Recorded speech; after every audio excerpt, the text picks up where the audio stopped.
Mudah-mudahan kehadiran kita di sini Allah Subhanahu wa taala menurunkan rahmatnya yang banyak, dimasukkannya kita sekalian di dalam golongan hamba-hambanya yang takwa, mendapat berkat waliullah dan syafaatnya Rasulullah sallallahu alaihi wasallam. Di dalam manaqib Syekh Muhammad Arsad Al-Banjari, yaitu Datuk Kalampayan, berhubungan erat dengan keadaan kerajaan Banjar pada masa itu. Sebelum Datuk Kalampayan itu lahir, Islam sudah ada di daerah kita Banjar, sudah ada Islam, cuma belum menyebar, dan Islam di zaman itu, syariat itu belum sempurna. Karena ayam bersembelih itu kada tahu, cuma ayamnya halal, digapit 3 lawang mati lalu dimakan. Itu zaman itu syariat belum sempurna, lalu disempurnakan oleh Datuk Kalampayan.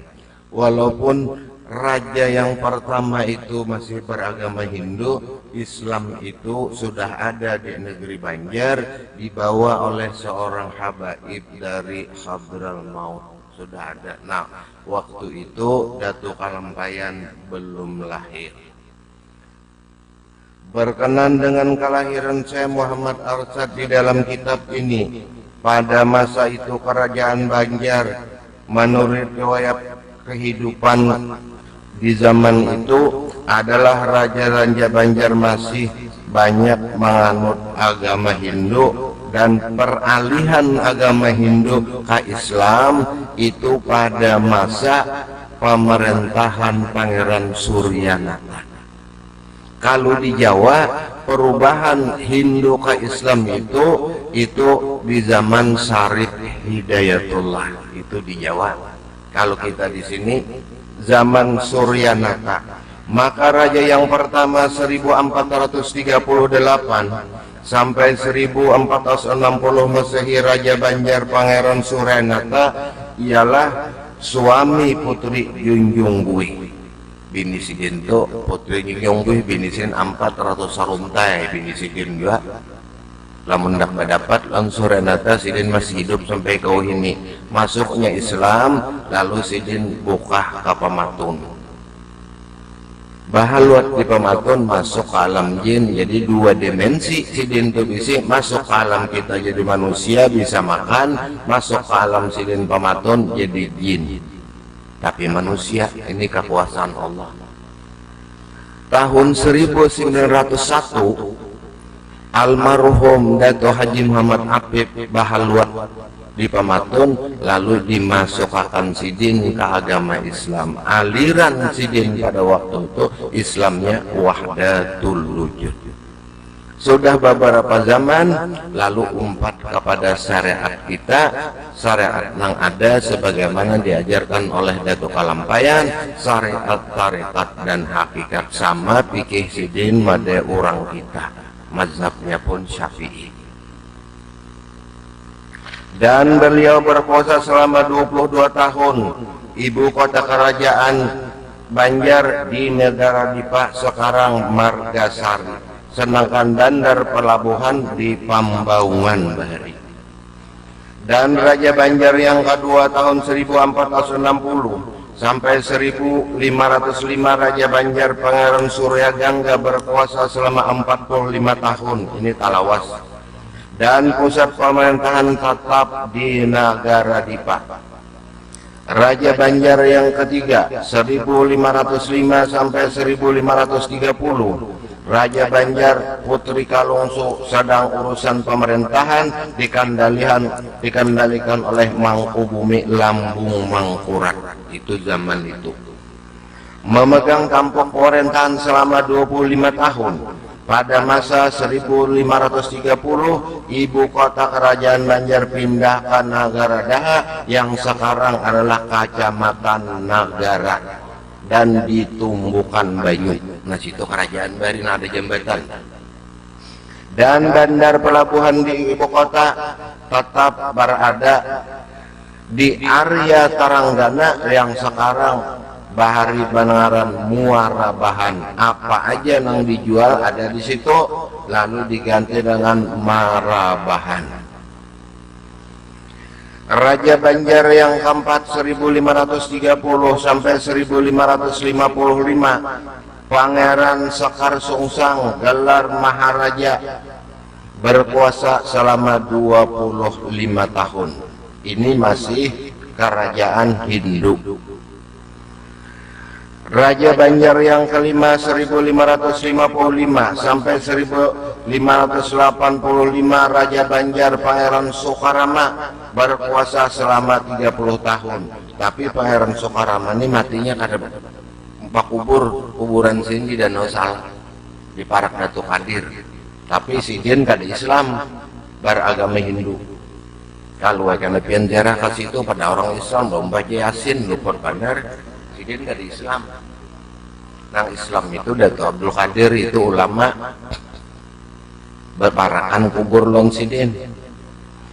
Beliau berkuasa selama 30 tahun, ibu kota kerajaan tetap di negara Daha. Menurut wasiat, bila mana Pangeran Soekarama mangkat, maka cucunya Pangeran Samudra berhak menjadi raja, yaitu Pangeran Suryansah. Nah, ada ini. Pangeran Samudra adalah anak putri Galuh binti Pangeran Soekarama yang bersuami dengan Raden Mantrijaya bin Raden Bangawan, yaitu saudara Pangeran Soekarama itu sendiri. Tahun 1585 dan 1588, Raja Banjar yang ke-6 Pangeran Mangkubumi, yaitu anak Pangeran Soekarama yang tertua, memegang kekuasaan selama 3 tahun. Pangeran Samudra cucu Pangeran Soekarama diwasiatkan untuk berhak dinobatkan menjadi raja sebagai putra mahkota yang terbuang, melarikan diri ke Kuin Alalak Banjarmasin. Luar di Kuin situ kerajaan Mahri. Menurut nasihat seorang pembesar istana, karena merasa khawatir akan nasib Raden Samudra kalau dibunuh oleh pamannya yang punya ambisi besar ingin menjadi raja. Kemudian Pangeran Mangkubumi mati terbunuh oleh pengawal istana atas anjuran Pangeran Temanggung, yaitu adik Pangeran Mangkubumi sendiri. Maka Raja Banjar yang ke-7 1588 sampai 1595, Pangeran Temanggung memegang kekuasaan selama 7 tahun. Sedang pusat pemerintahan pindah ke Danau Panggang, Amuntai. Ada Raja Johari situ. Kemudian setelah dewasa Pangeran Samudra, oleh pengikut-pengikut beliau diangkat menjadi raja dan tempat kediaman Patih tetap di Banjarmasin dijadikan markas pemerintahan. Mendengar tentang penobatan kemanakannya ini akan menjadi raja, maka Pangeran Temanggung dengan tentaranya sebanyak 30.000 orang menyerang kota Banjarmasin. Akan tetapi dapat dipertahankan oleh pasukan Pangeran Samudra, akhirnya terpukul mundur ke Alalak Barangas. Di situ bahari. Sementara itu Pangeran Samudra diutuslah Patih balik untuk minta bantuan kepada Sultan Demak di Jawa Tengah. Lalu dibantu oleh Sultan Demak mengislamakan Pangeran Samudra, diberi pulang tentara, tapi dengan syarat Pangeran Samudra mesti masuk Islam, dialih ngaran sidin Suryansah. Ya Pangeran di Kuin. Menurut Sultan Demak, bantuan akan siap diberikan asal Raja Pangeran Samudra dan pengikutnya masuk agama Islam. Ini awal Islam yang tersebar di daerah kita Banjar. Tawaran Sultan Demak ini diterima oleh Pangeran Samudra, yang kemudian bantuan tiba 100.000 orang banyaknya, diiringi dengan penghulu untuk mendidik agama, yaitu Hatib Dayan. Hatib Dayannya meninggal di Kuin, kuburan sidin. untuk mengislamkan Raja Banjar. Selanjutnya tentara bantuan dari Jawa itu bergabung dengan pasukan Pangeran Samudra, terus langsung menyerang Pangeran Temanggung sampai di ibu kota pemerintahan. Akhirnya Pangeran Temanggung menyerah kalah, mengaku kamanakannya. Pangeran Samudra menjadi raja lalu berdamai. Lamun pian menjadi Pangeran Samudra ulun bunuh, ulun terbunuh marina. Ujar Pangeran Temanggung, lamun aku membunuh Ikam, aku terbunuh kamanakan. Ikam anom ayo janang tuha bakalah. Nah, lalu si Jin jadi raja. Nah, nyenang Tuhan itu mengalah juga. Nah, aturannya juga dah.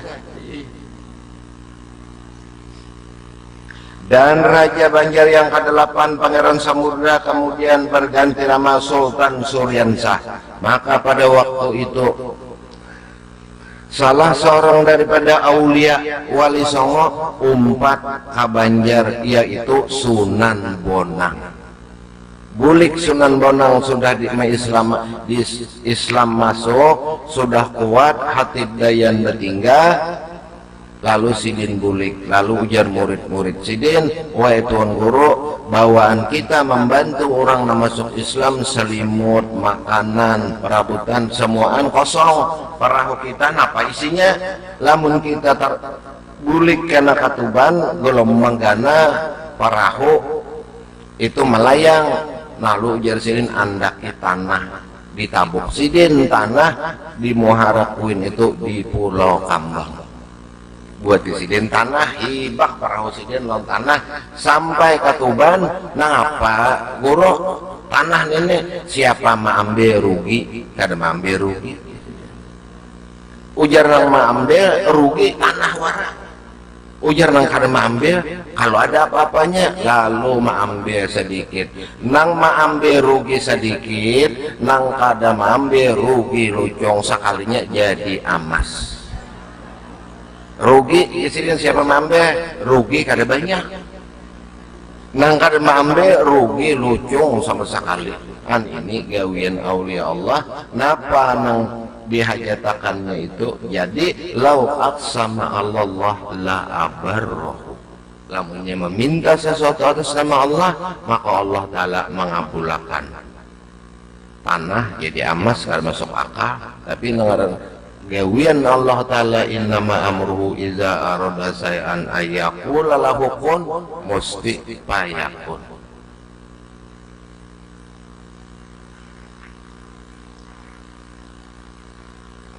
Pusat pemerintahan di Banjarmasin pada tahun 1612, pusat pemerintahan pindah ke Kayu Tangi, Talok Selong, Martapura. Pangeran Suryansah inilah pertama Raja Banjar yang memeluk agama Islam.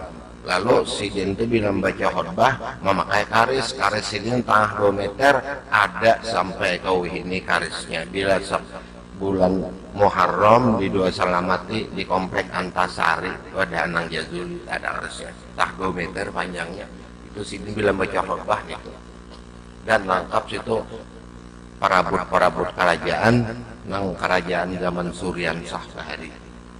Maka Raja Banjar yang ke-9 Sultan Rahmatullah gelar penambahan Batu Hirang berkuasa selama 22 tahun. Raja Banjar yang ke-10 Sultan Hidayatullah, ini dihiga Pangeran Suryansah kuburan cucu Sidin. Gelar penambahan Batu Hirang berkuasa selama 8 tahun. Pada tahun 1650 ibu kota kerajaan pindah ke Batang Muara Tambangan seberang Taluk Selong. Ada situ gunung-gunung Sabuku, karena di situ kerajaan hari. Dan Raja Banjar yang ke-11 1650 sampai 1678 Sultan Musta'in Billah memegang kekuasaan selama 28 tahun. Raja Banjar yang ke-12 1678 sampai 1685 Sultan Inayatullah berkuasa selama 7 tahun.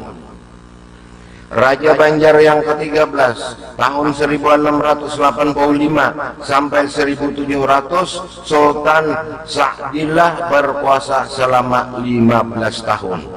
Raja Banjar yang ke-14 tahun 1700 sampai 1745, Sultan Tahlilullah berkuasa selama 45 tahun. Pada masa inilah lahirnya Syekh Muhammad Arsad Al-Banjari. Nah, mulai ini sejarah Datuk. Dan Raja Banjar yang ke-15 1745 sampai 1778, Sultan Tamjidillah memegang kekuasaan selama 33 tahun. Pada masa 1766 ibu kota pindah ke Karaton Martapura di Pasayangan Dalam. Itu ada jalan raya Bahari, situ kerajaan. Tapi kerajaan kita di sini rumah-rumahnya kayu, lalu hilangan, namun di Jawa kan batu, lalu ada candi, ada raja-raja Bahari. Pada masa yang Sultan ke-15, Sultan inilah yang membiayai Syekh Muhammad Arsad Al-Banjari waktu menuntut ilmu di Mekah, lalu diulahkan perahu, dikirim Sidin ke Mekah. Sebelum Sidin ke Mekah dikawinakan oleh raja dengan orang kampung yang terkenal baik rupa ngaran Sidin Baju. Itu Datuk Bajut bini pertama Bujang sama Bujang. Waktu batianan 4 bulan ditinggalkan ke Mekah 35 tahun. Datang anak Sidin Syarifah sudah kawin. Padahal Datuk sudah menikahkan di Mekah. Datuk menikahkan, saksinya Syekh Saman Al-Madani lawan Syekh Sulaiman Kurdi. Datang sudah beranak sikung, lalu dipasah, dapat anak Syarifah. Syarifah ini As'ad kawin dapat zuriat Paniran. Itu Datuk Ahmad Balimau, Datuk Sa'aluddin Paniran, Abu Tolah Tanggarong, Arsad Lamak Pagatan, Datuk Abu Hamim di Muara Bandaran Sampit. Kawin pulang Sidin yang kedua mbah dipasah, kawin yang pertama Sidin Non Usman, kawin kedua Abdul Wahab Bugis, dapat anak Fatimah Mengarang Parukunan Basar. Itu anak Sidin. Katak bini yang kedua Sidin Bakubur Bahari di Bumi Kencana di Makam Pahlawan. Itu tanah Raja Banjar Bahari dijolong pemerintah setelah pemerintah Belanda. Lalu semua kubur yang ada di situ bini Datuk anak Sidin Minanto dipindah di Tungkaran di Karangtengah. Ternyata kasamuaannya itu kada hancur, tetap utuh sebagaimana mati nang hanya 2 hari. Nah, itu karamat orang Bahari. Apa amalannya? Amalan supaya jasad jangan dimakan ulat di dalam kubur, limbah maghrib membaca suratul muluk tabarakallazi biyadihil muluk. Itu dibaca sampai habis. Jadi orang Bahari amalan tuh Yasin, Tabarok, di Jawa Katil Yasin supaya selamat hidup, Tabarok jasad kada dimakan ulat di dalam kubur, lalu iza waqatil waqiah kada mau karing duit. Karena orang kita ini bilanya garing lesu lelah gajala kurang duit. Lesu lelah jadi pikiran malaria soalnya kurang duit. Menyada duit gagah. Maka pada zaman itu Datuk Kalampayan ini sudah kawin, lalu disuruh ke Mekah, diulahkan kapal di Muharakuin selama 1 tahun. Setahun bari, dan ulinnya dicariakan di Barito, ngarannya ulin manang. Ulin manang tuh ulin, tapi hampul timbul di Banyu. Jadi orang bola perahu layar bari, lamun ulin nang ada ini kan berat. Ulin manang itu orang Bahari diulah orang perahu kasan menyeberang laut. Tulak haji parahon itu Bahari orang berdagang ke Jawa, karena ulinnya di Japa itu karas, diangkat barat cuma mengapung di laut dan di sungai. Itu ngarannya ulin manang untuk obat. Namun ada ulin manang itu dirajah orang Bahari, dianggap muara lawang. lamun sihir masuk mantul sihir itu kada mau masuk ke rumah. Mun ada barang itu lamunnya nang bubuhan kai-kai bahari dirandam sidin, ulin manang tuh diminum banyunya obat sakit pinggang, kawa mancis saja. Orang bahari rasan mancis orang bahari itu. Ulin manang ngarannya manang karas ulinnya, jadi semuaan tuh bila tahu minum tuh karas.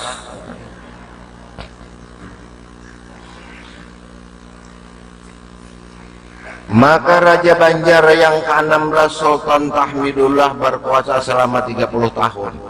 Pada masa Sultan ini Syekh Muhammad Arsyad sudah berada kembali di tanah air. Jadi Sidin Tulak diongkosi oleh Tamjid, turun Raja anak Tamjid Tahmid, Sultan Tahmidullah. Lalu Sidin disuruh oleh Sultan Tahmid menulis ilmu fikih dalam mazhab Syafi'i, ditulis Sidin ya Sabilal Muhtadin. Kasayangan Sidin lawan Datuk diberiakan anak yaitu Ratu Aminah. Kawin lan Datuk Kalampayan dapat anak Pangeran Ahmad. Pangeran Ahmad itu dapat pulang anak Pangeran Muhammad lawan Zailaha. Zailaha itu kawin lawan Kusasi, dapat Datu Jamaluddin di Sungai Jingah. Itu keturunan situ. Lalu Abah Datu Jamal itu Kusasi itu buyut Datu Amin di Pangambangan karena sini nang di pinggir Kartak itu nah kuburan sini itu keturunan situ. Di atas pada Sidin itu Datu Giat, ini Datu Kalampayan itu bebini Guat.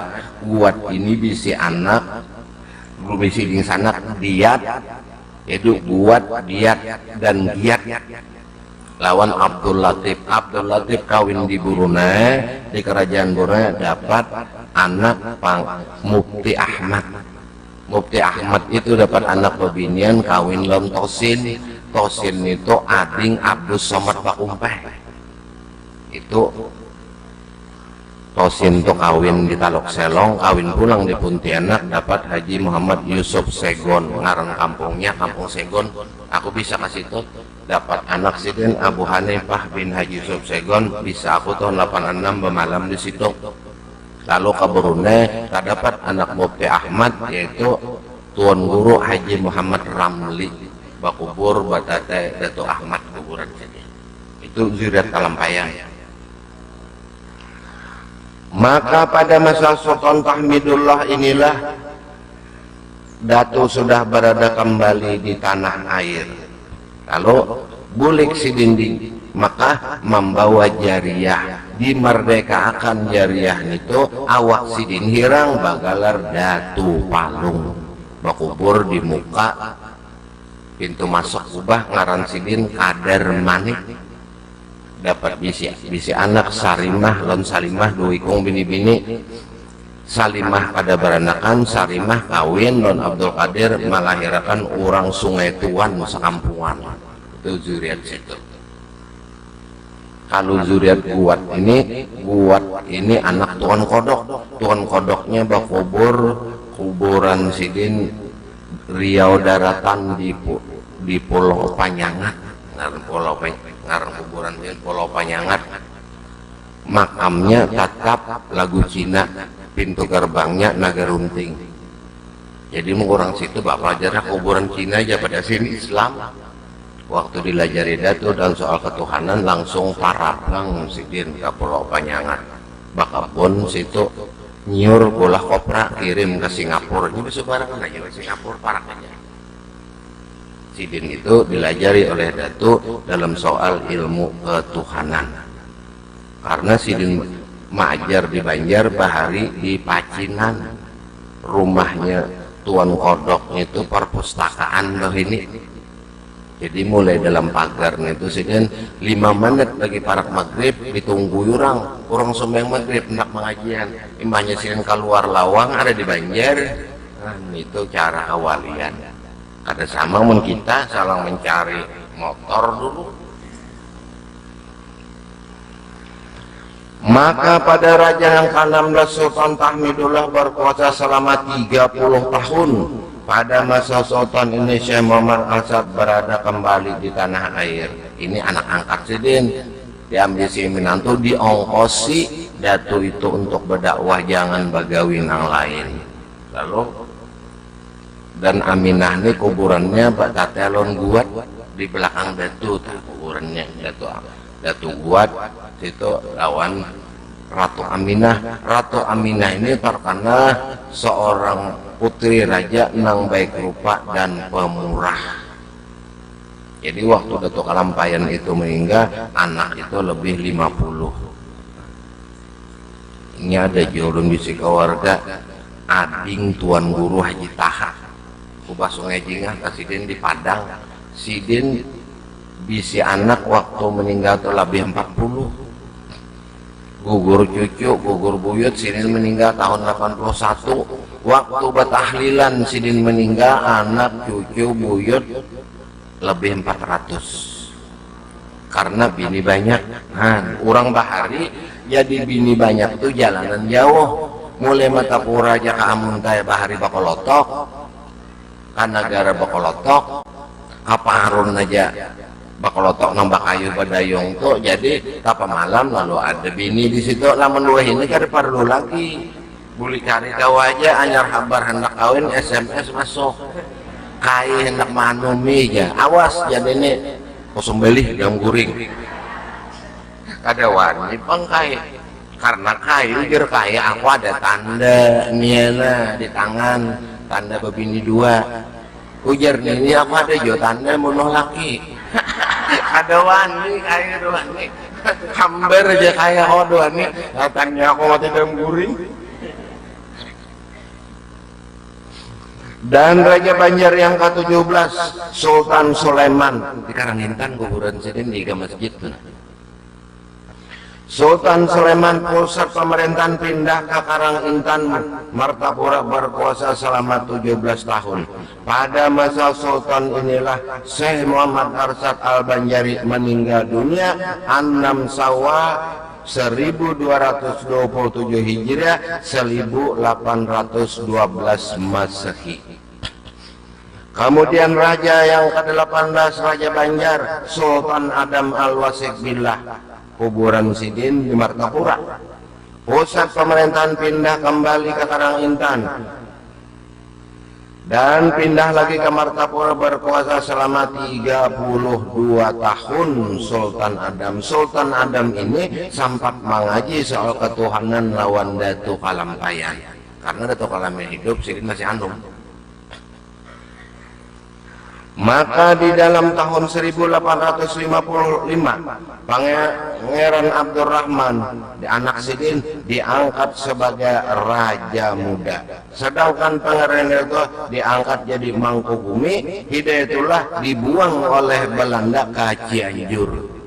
Ada kubahnya di Cianjur waktu daerah situ, dan nang penunggunya zuriat Sidin bahasa Banjar.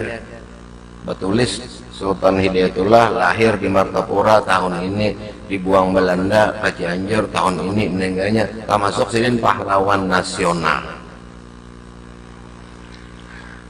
Sedangkan Pangeran Hidayatullah diangkat sebagai Mangkubumi. Mangkubumi kalau bahasa kita ini sekda, seknek itu Mangkubumi.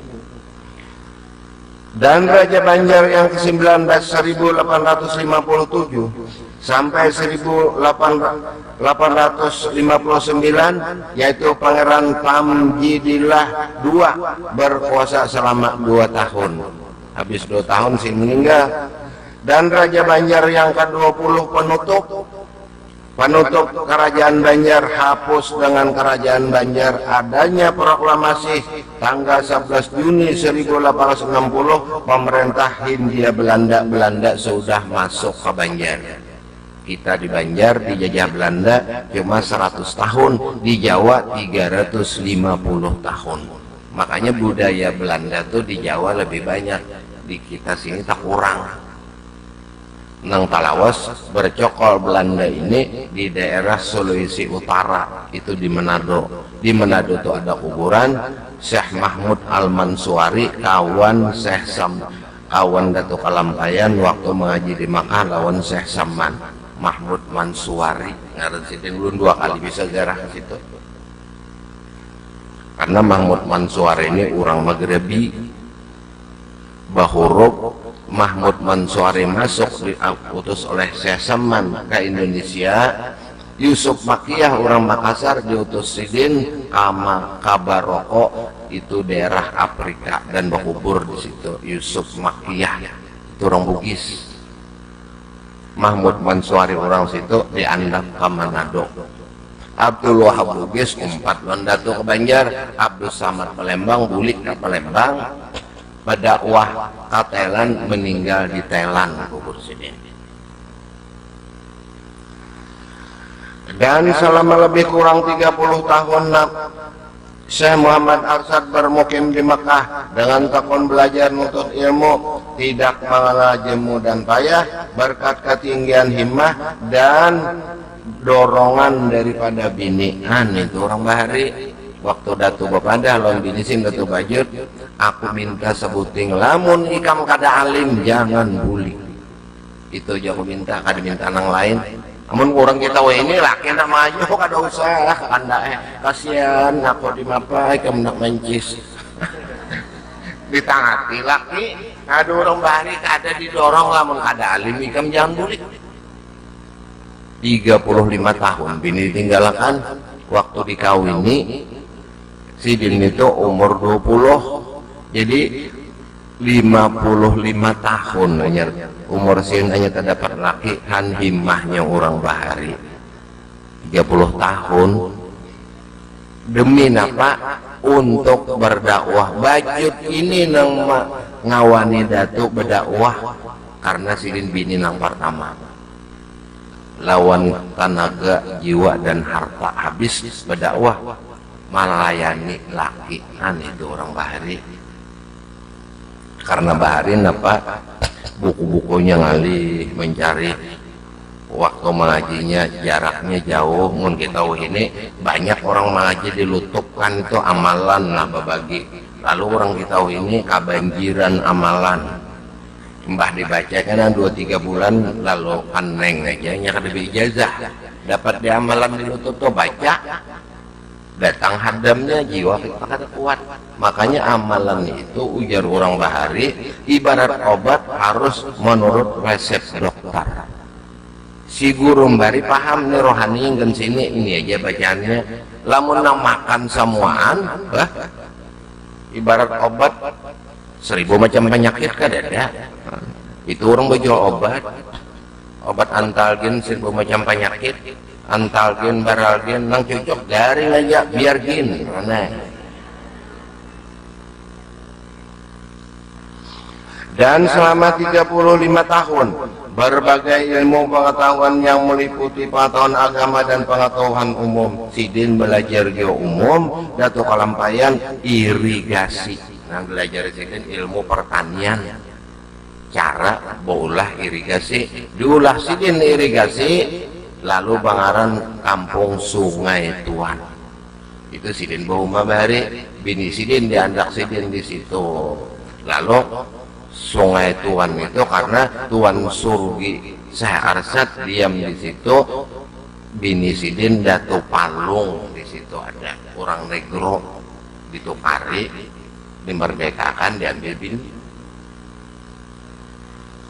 Dan di dalam pandangan Syekh Arsyad kemuka menembus masa-masa akan datang bahwa ulama Islam bukan saja harus penuh diisi dengan pengetahuan agama, tapi harus diisi melengkapi ilmu pengetahuan umum. Jadi sidin belajar itu kada melajari orang agama aja bahari ilmu pala, belajari itu ilmu mantik, lalu matematika bahari ada ya parakit nang parparan bahari itu matematika. Dan Rasulullah Shallallahu Alaihi Wasallam telah bersabda ilmu pengetahuan itu adalah jiwanya orang yang beriman, ilmu agama, tonggaknya agama. Oleh karena itu dalam melaksanakan pendidikan dan pelajaran Islam serta meningkatkan keahlian, menyempurnakan ilmu dakwah itu perlu dibantu dengan pengetahuan umum. Nah, mesti bergandeng.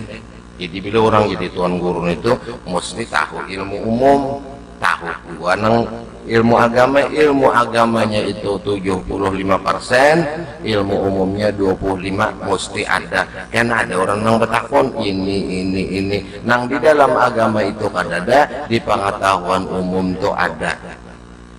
Makanya orang-orang bahari mesti belajar ilmu umum. Di dalam pelajaran agama itu mesti belajar berhitung, parparan, ya nah ini matematika itu paraid. Lamun kada belajar itu kada kembali paraid.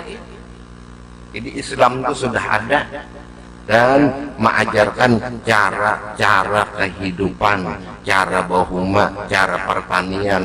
Karena salah seorang sahabat datang kepada Rasulullah, ya Rasulullah, ini kurma ulun bertanam, timbah ulun tanam tawakal tu Allah, habis ya Tuhan babuah ya Tuhan kada nang sebiji ini bang napa aja Nabi. Nah ini gana buahnya, ulun bertawakal juga kepada Allah, ulun pupuk, ulun kawinakan sarbok jantan lawan sarbok betina lewat samut.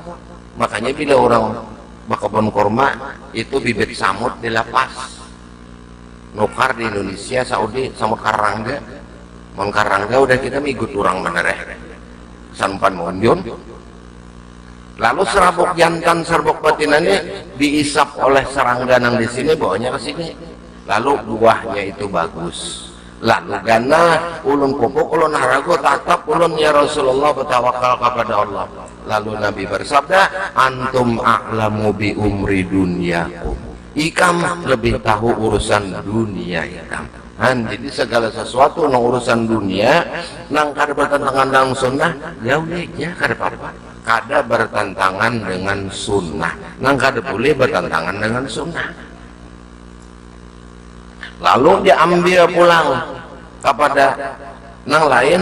Imbas zaman Nabi pang kada pupur. Kenapa zaman ini ada pupur?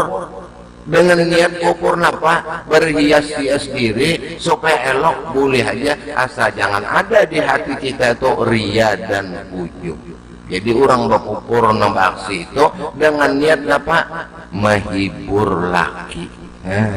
Ini mah ada laki ibu-ibu pupur baras berandam 2 kali miring kai kalimpanan sidin kesian bah dia kai sial aku marak ini kalimpanan napang ini bapudak pulang bah dia kai kamar kubo musang.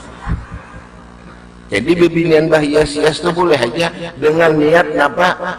Menggembirakan laki. Jadi kayak anom tuh kertapi liar. Ini mbak melihat Mimi merangut kayak napa aja Miminya orang karomo pupur moropeng. Jadi boleh aja sesuatu itu nang berhubungan lawan dunia ada melanggar sunnah. Selanjutnya selama 30 tahun masa yang bukan pendek dalam ukuran sejarah, tatkala meletakkan nilai-nilai Islam dan keluhuran Islam, maka Datuk Kalampian adalah guru besar dan mengaji beliau dengan seorang guru yaitu Syekh Athaillah mendapat gelar maha guru di bidang syariah. Lalu sidin membentuk mahkamah syariah nang sekarang jadi pengadilan agama. Itu Datuk Bahari membentuk 200 tahun yang lewat. Maka setelah mendapat izin dari guru besar di bidang aktif belajar, diperkenankan beliau mengajar dan fatwa-fatwa di Masjidil Haram. Begitu pula sekalian muridnya yang pernah mengikuti kuliah di Masjidil Haram itu. Maka diantaranya terdapat seorang makhluk Allah yang bukan daripada manusia, tapi murid tersebut adalah murid yang setia. Menapasakan baju guru, masakakan sidin kada ada bini situ umpat maji kalupang datu betakon toh orang mana nyawa ada juga. Ternyata makhluk ilahi yang satu ini adalah daripada golongan yang Islam yang bernama Badakut Almina dengan gelar Datu Bedok. Hidup sampai ke ini umur Siden sudah 30.000 tahun. Bungkuk Siden rajin malam Jumat di belakang sini 4 mengaji bungkuk benar. Karena di Siden abahku umpat duduk jika Anas bin Malik membaca hadis. Cuma Siden karsampat tak dapat non Nabi. Zaman Nabi sudah hidup, termasuk umat Nabi Allah Nuh alaihissalam. Tuhan Siden, namun hendak mengiau Siden do kopi pahit, kopi manis, banyu dingin, laun saruto. Saruto itu saruto baheri, si gagu ngarannya beleda anak itu datang. Kenapa Siden jadi kada minum kopi pahit di kopi manis sehingga kopi pahit? Rupanya Siden ini haritan diabetes. Mesti kopi pahit, kopi pahit. Karena mau minum yang banyak bergula, rupanya diabetes dia haritan. Manakala Syekh Muhammad Arsyad pulang dari Makkah ke Indonesia, sampai Datuk Kalampayan itu keluar Teluk Adan, kapal tuh mereng. Ujar Siden kalau mereng tuh baka muka ini gelombang biasa, ini kiri kanan, ini bisa tinggalam kapal kita nih. Batawasul aku sinon guru ko Syekh Saman Madani datang Badakut Almina dipingkutinya laut hingga lintuhur. Oh, kami siapa? Ulun guru murid pian. Nah, ada 4 gulik lon pian. Ternyata ulun daripada golongan bangsa jin. Aja 4 sudah sen kada makan tempat yo ikam kada ulun di luar aja, ulun tunjulakan parahu pian. Waktu bamara mulai Banjar ke Mekah 18 bulan, buliknya 40 hari. Sebab parahu 2 meter tangkat pada laut, 40 negara jin menunjulakan perguruan. Taat benar, lalu bebeat non datu, ulun namun pian meninggal, pian hidup tetap bahadam, pian meninggal bahadam di kuburan pian turun timurun sampai hari kiamat.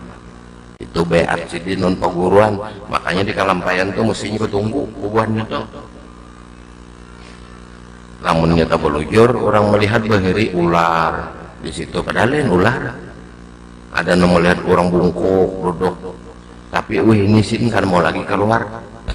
Kebanyakan di sini mau aku keluar melihat gawe yang nang munkar, lalu banyak bahaluat di sini karena aku di sini mengingat umurku sudah 30.000 tahun. Tuh pada Firaun kan 13 ribuan aja. Selanjutnya jin Islam Badakut Almina sebagai murid yang setia, sangat setia mengikuti terus menerus hingga Syekh Muhammad Arsyad kembali ke tanah air. Ia pun serta dan jin Islam tersebut disebut masyarakat Martapura sebagai Datu Bedok. Karena Datu Kalampayan itu mengajarkan tarekat lawan anak cucu supaya subuh jangan malantur. Badakut Almina suruh maharagu dauh itu kan bedok. Lalu Datu nang mana? Datu nang maharagu dauh ngaransin Badakut, lalu Datu Bedok. Gawian Siden maharagu dauh aja bercatok Siden pokok 4 bangunan orang supaya subuh jangan melantur. Karena di zaman akhir ini kekanakan banyak supaya subuh ke Makkah. Betakoni mana supaya di Makkah aja. Lihat di TV kabar jam 10 jam di sini itu makanya kanakan subuhnya jam 10 4 Makkah ini. Dan kawan beliau sangat akrab menuntut ilmu di Makkah adalah Syekh Abdul Samad Palembang, itu mengarang kitab Hidayatus Salikin, Syairus Salikin, dan Abdul Wahab Bugis dari Pangkajeni Makassar, itu di daerah Parepare. Dari Sulawesi Selatan dan Abdul Rahman Misri itu dari Jakarta. Mereka ini merupakan 4 serangkai dari Indonesia. Selama sekian lama belajar dan tekun, 4 serangkai ini mengadakan baiat ikrar bersama bahwa mereka tidak akan kembali ke tanah air sebelum berkunjung ke negeri Mesir untuk menambah ilmu pengetahuan di sana, karena di Mesir adalah merupakan negara Islam yang termasyhur dengan bermacam pengetahuan. Maka tatkala beliau melanjutkan perjalanan hendak ke negeri Mesir, mereka tempuh dengan jalan darat melalui Madinah dengan jarak yang jauh, diperkirakan 3 bulan. Orang bahari. Setibanya di negeri Madinah, segera mereka ziarah kepada Rasul Sallallahu Alaihi Wasallam. Dan kebetulan Syekhul Islam dari Mesir, ada orang Mesir paling alim mengajar di Madinah, Sulaiman Al-Qurdi, yang mengarang kitab Futuhatul Ilahiyah Tafsir dan Hawasul Madaniyah kitab sidin. Beliau adalah seorang guru besar yang baru datang dari Mesir mengajar di Masjid Madinah. Maka 4 serangkai dari Indonesia ini turut belajar, menyimak ilmu pengetahuan dengan seorang guru dari Mesir tadi, dan mereka itu selalu tekun. Waktu sidin hendak belajar, melapor lawan Syekh Saman Madani. Ini guru hubungakan ulun lawan guru nang di Mesir, ulun empat mengaji. Jawaban guru nang di Mesir tadi, cukup lawan anak buahku aja. Mau sonong kedua saya saman, ini murid ulun guru anak ngambil berkat pian aja isin umpat. Lalu Datuk Kalampayan mengaji di situ. Pada suatu hari ada suatu masalah yang sulit, seluruh murid sidin kada kau jawab. Jadi jelasin kalau ada yang lain mandi ngadah orang-orang Mesir lawan Datuk awak halus orang Indonesia harap kami ilmu. Apa orang Indonesia hanya datang nih bukan Hindu. Sudah keesokan harinya dijawab oleh Datuk pakai surat. Orang Manekam, orang Banjar duduk di gang. Seluruh murid-murid sidin orang Mesir, Sudan, Yaman, Libya, murid-murid nang lawas ikam besaran mencium tangan lawan orang Indonesia di Gapo. Ini adalah wali kutub. Sudah batitel wali kutub. Pakai sah Datuk Kalampayan lawan guru sidin. Ini guru ada di kampung ulun di Lokabang, Abu Syauk. Buahnya berduri, kada bisa melihat aku aja sidin. Dalamnya nyaman manis. Berdiri Datuk Kalampayan di jendela, diangkat sidin sebiji. Nah ini guru buahnya, nah, masak dibuka, ternyata buah durian mulai di Madinah langsung kalau Gabang mengambil. Ini tanda-tanda kewalian itu sudah ada. Oh inilah jar Syekh Saman Wali Saman nangaran buah Abu Sauk, rasanya manis, di luarnya baduri. Mulai di jendela jam ambil bahari, sidin masih umur waktu itu 35, baluman 68-an umur. Muhammad bin Abdul Karim As-Samani bahwa orang tersebut orang belajar lalu belajar karena duduk di hingga sidin tamat dibulikakan Syekh Saman orang guru tapi satu di Wali Saman. Itu guru sidin nang di bidang ilmu nang batin hanya si kung guru aja. Jadi padahal guru-guru sidin itu banyak.